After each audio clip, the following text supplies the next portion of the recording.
Rajshahi college বাংলাদেশের রাজশাহী শহরে অবস্থিত এই কলেজটি হাজারো শিক্ষার্থীর স্বপ্ন এবং ভালোবাসার একটি শিক্ষা প্রতিষ্ঠান।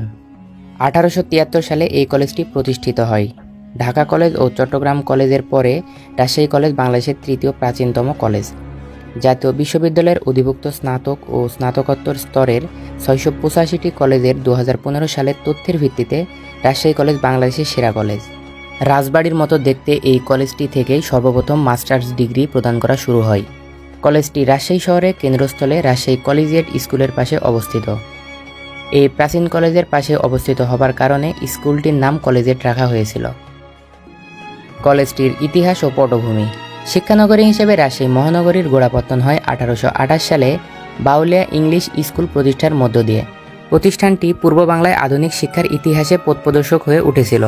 মূলত ইংরেজি শিক্ষার প্রতিস্থাপনা ও প্রসারকল্পে সেই সময় রাজশাহীতে কর্মরত ইংরেজ কর্মকর্তা ও স্থানীয় গণ্যমান্য ব্যক্তিবর্গের প্রচেষ্টায় প্রতিষ্ঠিত হয় বাউলিয়া ইংলিশ স্কুল। সেদিনের সে ক্ষুদ্র বাউলিয়া ইংলিশ স্কুল 1836 সালে প্রাদেশিক সরকার জাতীয়করণ করলে এই স্কুলটি রাজশাহী জেলা স্কুল নামে পরিচিত হয়, যা বর্তমানে রাজশাহী কলেজিয়েট স্কুল হিসেবে পরিচিত।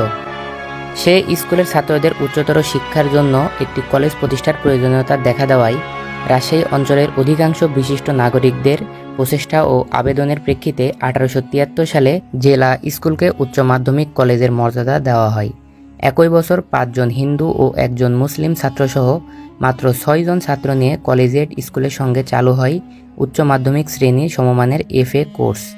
1996 সাল থেকে এই কলেজে উচ্চ মাধ্যমিক স্তরে ছাত্র নথিভুক্ত করা বন্ধ করা হলেও বর্তমানে 2010-11 শিক্ষাবর্ষ থেকে পুনরায় ভর্তি করা হচ্ছে।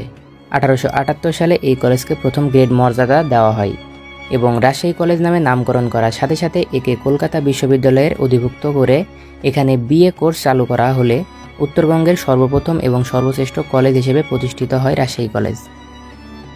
তো আজকের ভিডিও এই পর্যন্তই। যদি ভালো লাগে তাহলে অবশ্যই লাইক, কমেন্ট এবং শেয়ার করে দিবেন এবং ফলো দিয়ে আমাদের সাথেই থাকবেন।